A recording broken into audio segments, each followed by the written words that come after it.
Witam z daleka, przestrzeń przepiękna. No i z hartem tutaj, w tej przestrzeni można nareszcie żyć i być. To jest najważniejsza rzecz, jaka istnieje w życiu. Być szczęśliwym.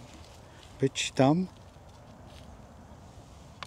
gdzieś na horyzoncie lub też tu. Czy warto? Oczywiście, że warto. Za każdym razem warto spojrzeć tam, gdzie jest możliwość. Dlatego też mam harta, żeby tam się znaleźć w parę minut. Gonić życie. Bo tak trzeba brać pod uwagę. Dzisiaj akurat słońce z lwie i w dładzie barana. Ostatnia dłada tego znaku, jeżeli patrzymy z punktu widzenia dekanatu. To jest ten trzeci dekanat, który jest bardzo ważny w astrologii, bo wyznacza pewne fragmenty już końca, pewnego końca. Ten ostatni dekanat trzeba traktować jako coś, co w gruncie rzeczy już nie powróci. Także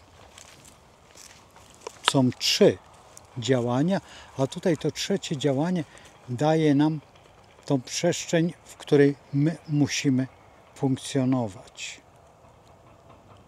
Czy ta część jest bardzo ważna? Oczywiście, że tak.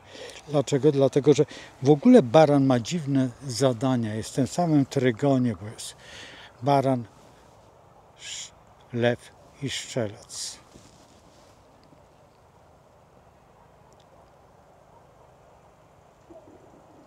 Baran daje bardzo dziwny układ. Baran ma przed sobą to, co nazywamy zdobywaniem.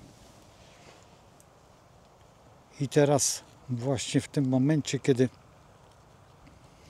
mamy lwa, strzelca i barana, czyli jesteśmy w tej fazie zdobywania tego wszystkiego, co żeśmy do tej pory zdobyli. I teraz musimy się zastanowić, czy warto, czy też nie warto, jak to jest. Bo wszyscy uważają, że baran jest agresją. No jest w pewnym sensie agresją, ale także i zdobyczą. Tą zdobyczą, którą my chcemy zdobyć, czyli chcemy być kimś. To nie jest tak, że ja nie chcę w ogóle nic, nie chcę funkcjonować. Nie, ja nie potrzebuję, nie. Baran cały czas szuka tylko zwady. Cały czas szuka tego nowego wyjścia, tej nowej substancji, czy tutaj w lesie, czy też w tym polu pustej, tej przestrzeni. On szuka tej przestrzeni, bo w tej przestrzeni się dobrze czuje, dlatego że on tutaj jest. Gdzie indziej, jeżeli nie ma pola walki, to co on będzie robił w tym lesie? Będzie piłował, budował domy, budował i będzie akcja. Zawsze jest akcja. Bo kiedy jest akcja? Wtedy, kiedy coś się dzieje. A właśnie lew lubi rządzić. I tutaj właśnie jest ten trygon wspaniały, a w dodatku jeszcze ten Jowisz, czyli strzelec, który tutaj działa. Mars jest impulsem. Mars jest tą iskierką taką. Mars daje nam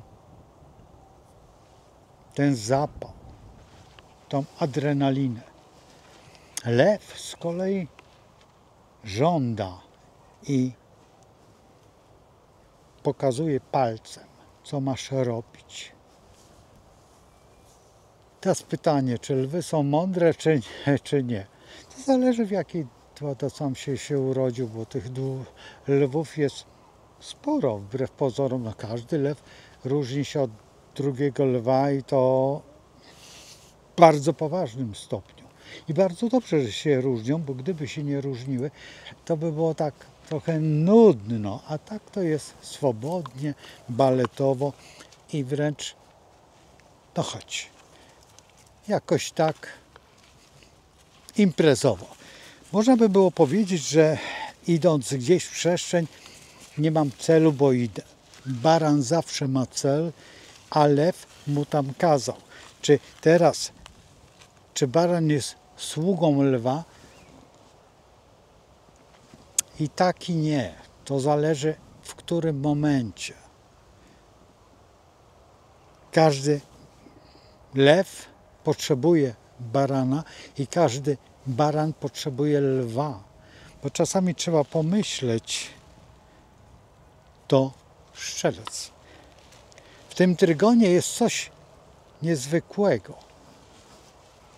Bo jeżeli patrzymy na lwa, to po drugiej stronie mamy wodnika. Czyli coś wywrotowego, coś, wolność za wszelką cenę.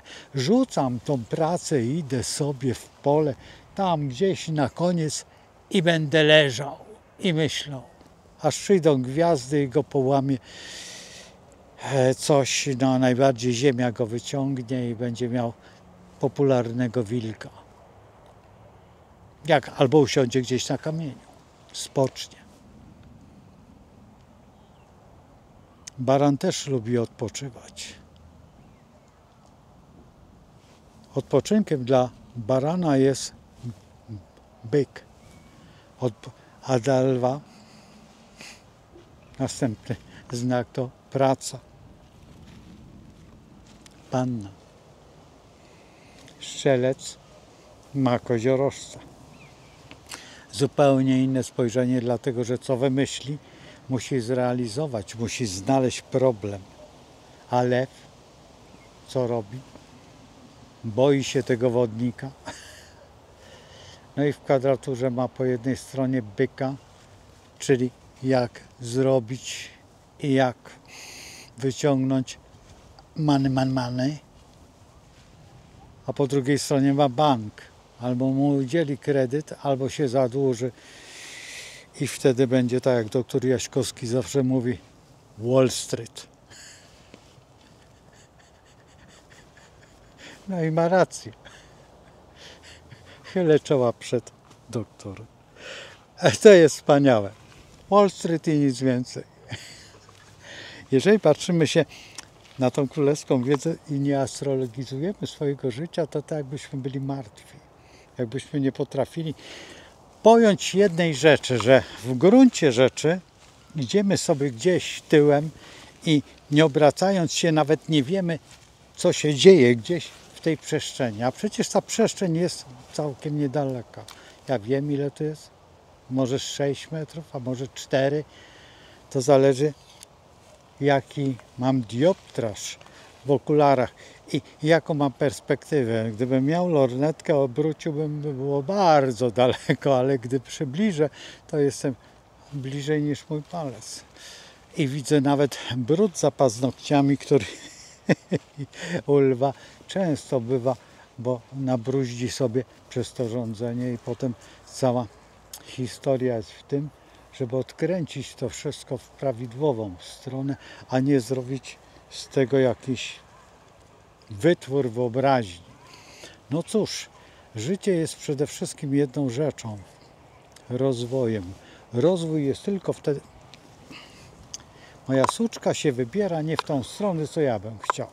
To jest najgorsze. Najbardziej się obawiam, że ona pójdzie tutaj i no właśnie, jest przed kamerą. Ale wiesz co, pójdziemy tam i wrócimy kołem. I sobie tylko będziemy opowiadać, bo niektórzy potrzebują trochę wiedzy, a ty potrzebujesz przestrzeni. No więc przestrzeń nie będzie należeć do ciebie, bo jak cię spuszczę, to jeszcze znajdziesz zająca i coś ubijesz. A to nie jest moja ziemia, tylko czyjaś. No więc ktoś może mieć pretensje, że puszczam tutaj psa. Właściwie charta, a chartami w Polsce nie wolno polować. Wszędzie na świecie wolno, a tutaj w Polsce jest głupie prawo, że charty nie mają prawa żyć. W gruncie rzeczy najchętniej by ubili nawet ratlerki. Te małe, takie trzęsi pupy i raz na jednej nodze, znaczy zawsze idzie na 3 nogach. Jedną trzyma przykurczoną. Albo tą. I tak idzie jak pokraka. Ja już nie mam tego ratlerka, bym pokazał wam, jak sikał śmiesznie. No i właśnie to jest to, co odróżnia od lwa od znaczenia. I teraz pomyślmy sobie, przez ten dekanat będziemy się rozwijać, będziemy cyklicznie przyglądać się całemu procesowi życia. Jutro, a właśnie pojutrze ten Merkury wkracza i też to jest ciekawe i o tym cały czas mówię, bo dlaczego mówię? Dlatego, że jest ta wartość, że mogę mówić. Do tej pory nie mogłem, bo ten blog istnieje już sporo lat i do tej pory mogłem mówić sobie o znakach, mogłem mówić sobie o sektorach i na ogół bardzo tajemniczo. W tej chwili przygotowuję się już do offsetki i w offsetce będzie troszeczkę jeszcze inaczej, co zupełnie zmieni charakter mojego działania i bardzo dobrze, no, nie wolno się nudzić, bo tak jak powiedział kiedyś do mnie jeden z adeptów astrologii, że w astrologii to już nic nie można odkryć. Ja już tyle lat jestem i ciągle mnie zaskakuje i ciągle, krótko mówiąc, jestem ciągle bardzo w ciemnej dziurze i nie wiem, kiedy wyjdę, kiedy będę wszystko wiedział.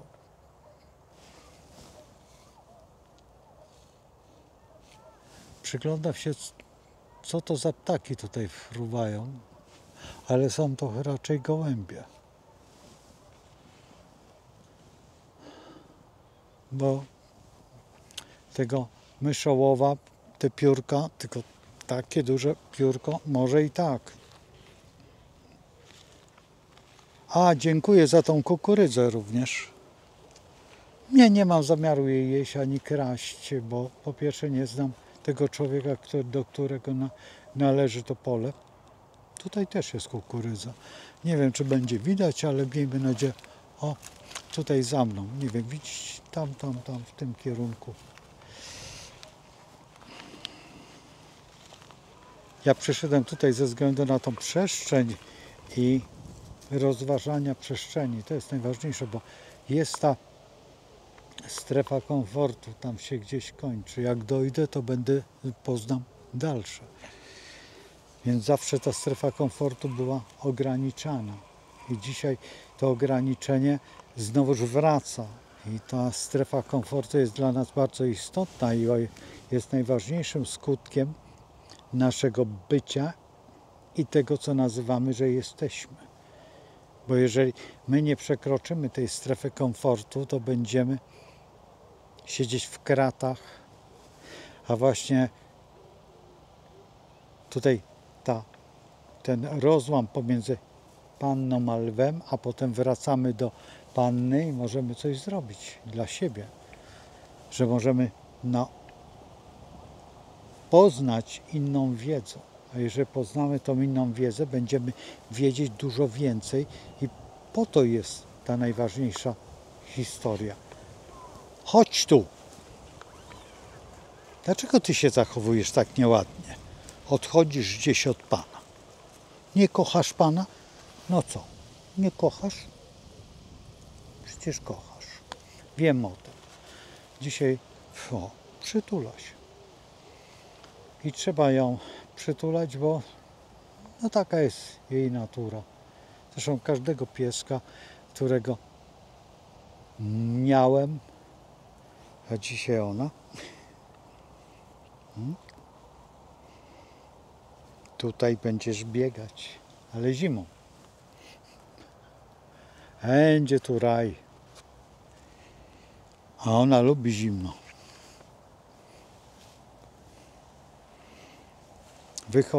Wychowywała się na dworzu. Nie na dworze, a na dworzu. Jest z kennelu, normalnie jest zabrana z kennelu. Kennel to jest po prostu takie klatki na świeżym powietrzu. Także ona nie wychowywała się jakby, no zresztą jednej z najwspanialszych hodowli.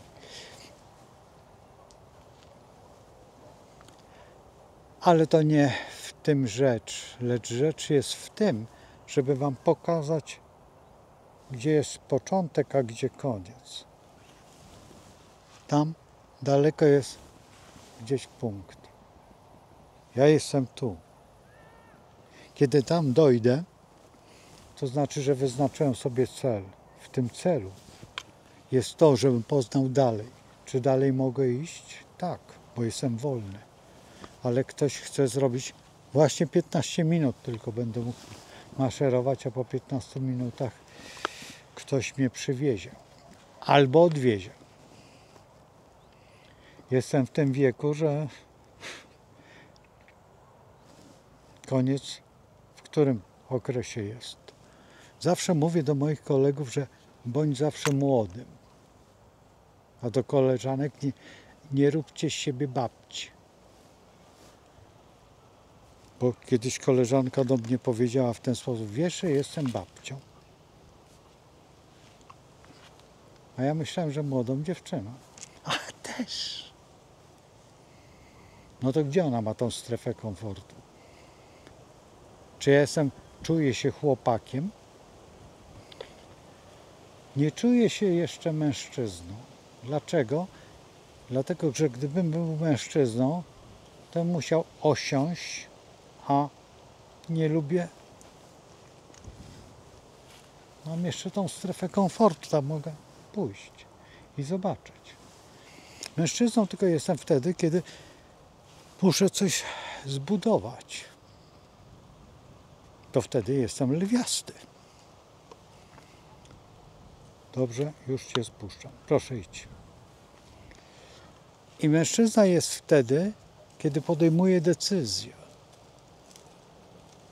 Ale decyzja, czy jest ta królewska, ta lwiasta, czy ta strzelcowata, która przejdzie w koziorożca, to ona ma prawo bytu, bo on się pojął to, zrozumiał, że tam jest i podejmie tą decyzję, żeby pójść dalej.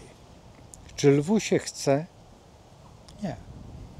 Lew chce tym rządzić, najwyżej wyśle tam barana, żeby zdobył mu ten teren.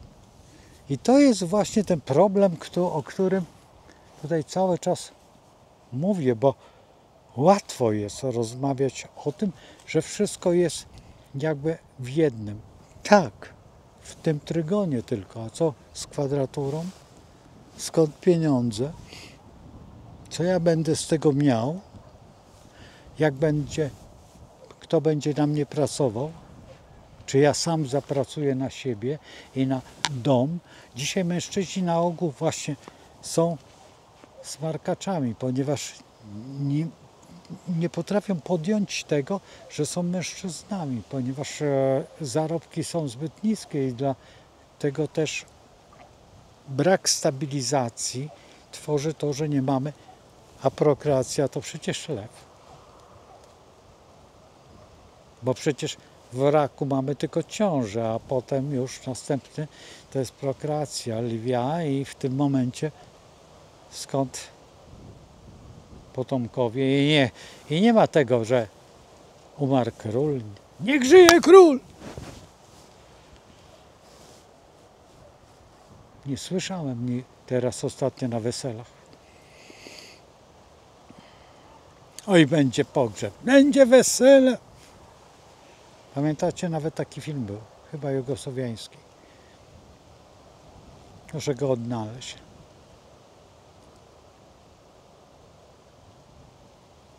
A kiedyś było tak, że jak to się mówi, panny szły z brzuchem do ołtarza, mało jeszcze przy ołtarzu. No, podczas powiedzenia tak rodziła. Znam takie fakty. I to jest prawdziwy lew.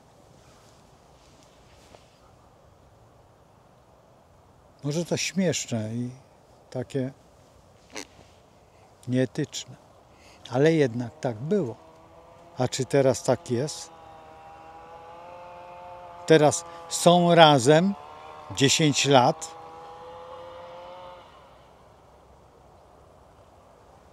No i mama się pyta, kiedy będę babcią? A tatuś, czy będzie potomek? A oni nie wiedzą, o co chodzi.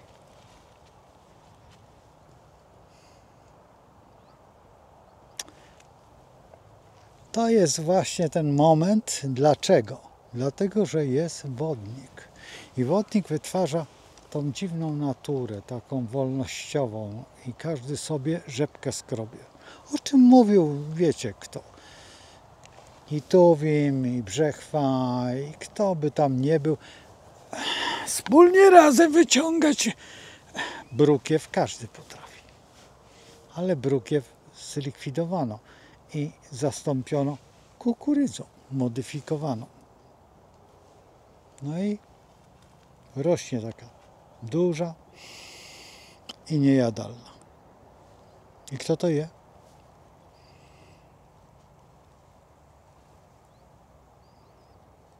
Niedługo nawet nie będzie tego mu, tylko będzie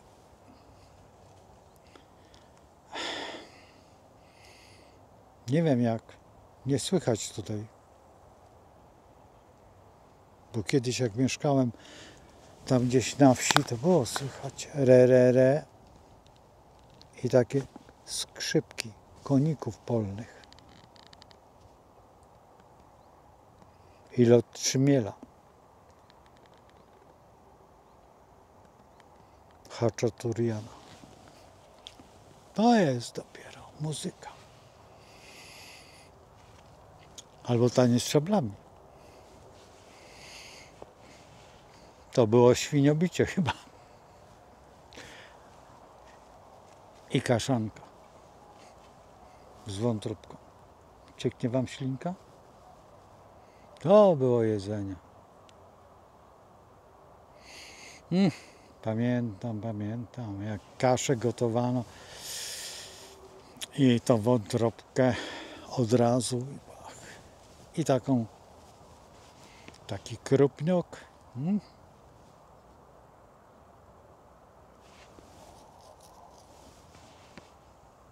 A dzisiaj co będziemy jeść? Nie wiem jak to nazwać. Kotlet z konia polnego? Ja raz w życiu próbowałem koninę i w tym momencie kiełbasę końską. Specjalnie. Spróbować chciałem i słuchajcie, nie mogę. Połknęłem ją, ale kawałeczek, taki cienki plasterek. Bo pogryźć nie mogłem, bo jakbym jadł przyjaciela. Nie mogłem. I powiedziałem dziękuję. A przecież to najzdrowsze mięso. On jest czysty. Zresztą krowa też. O tym będziemy mówić w offsetce, jak to wygląda. To jest takie dziwne. Słuchajcie, uciekam. Zagadałem się i właściwie o niczym nie powiedziałem, a tak wiele, tak?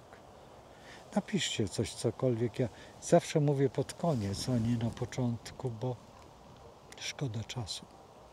Na początku mnie się to nie podoba. A poproszę łapki, a poproszę... ktoś tam mi stawia takie łapki czasami. Niech napisze dlaczego. Właśnie między innymi ten film jest po to, żeby napisał, o co tu jemu chodzi. Jeżeli coś mu się nie podoba, to może wytłumaczę i zlicytuję nieumiejętność słuchania. Bo bardzo często tak jest. Ja mówię trudnym językiem, ja wiem o tym. Takim lwiastym, a dlaczego? A co to? Astrologia nie jest prosta. Trzeba umieć myśleć. I basta. Tak, tutaj napisała jedna koleżanka, że mówię czasami wierszem, czy to jak to tam nazwać. Lubię to. Tego się uczyłem. O, dziewczyna mi zaczyna płakać. Tak jak ten pies piesek przez siatkę. Nie, przez płotek betonowy w dodatku. Taki wiecie, taki.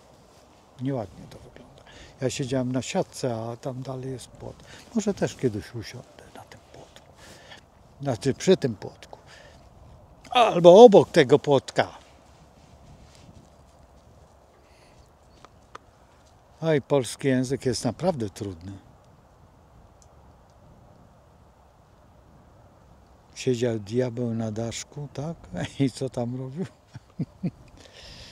Dlaczego tak kręcę się koło Twardowskiego? Bo Mickiewicz napisał taką rozprawę i jeszcze jej nie czytałem. To jeszcze przedwojenna.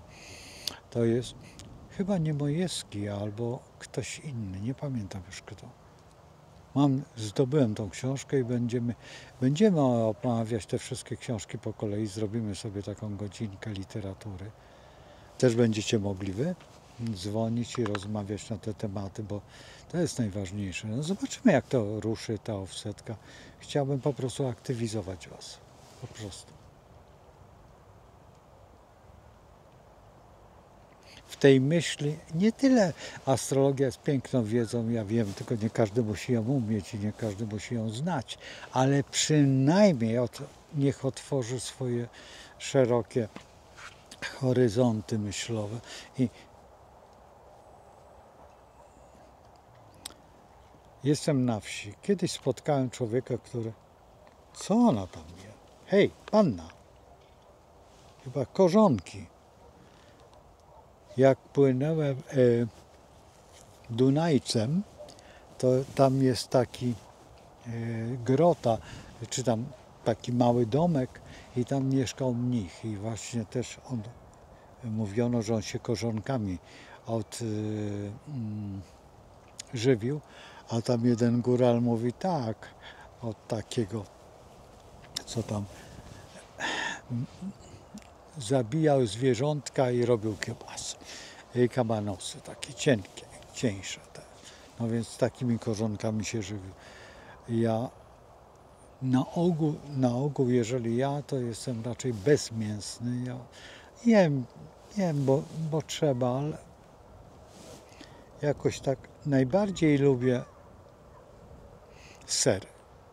I sery jem, nie wszystkie, nie, te, które same uciekają, nie jadam i te, które mają powonienie takie, że jak wchodzi się do pokoju, to wszyscy padają i nawet muchy padają. Nie, to takich to nie. Te francuskie wyjątkowo nie odpowiadają, nie francuskie.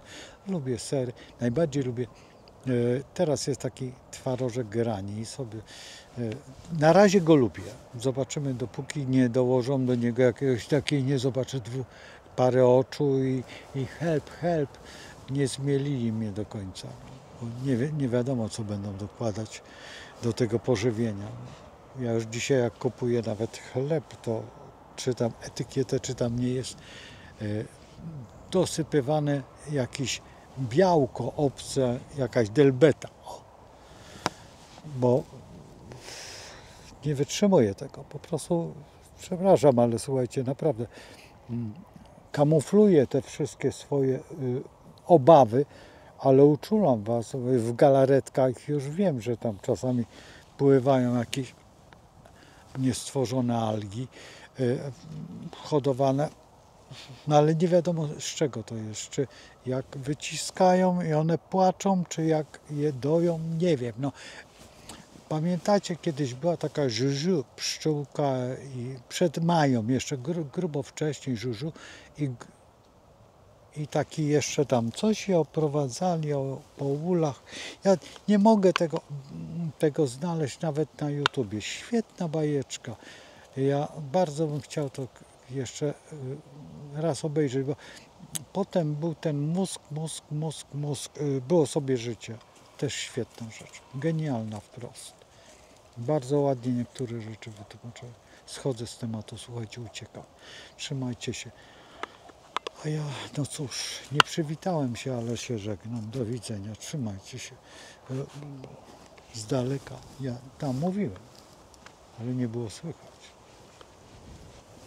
Pa. Chodź. Żegnajcie. Idę tam. Może spotkam albo po prostu z Bogiem.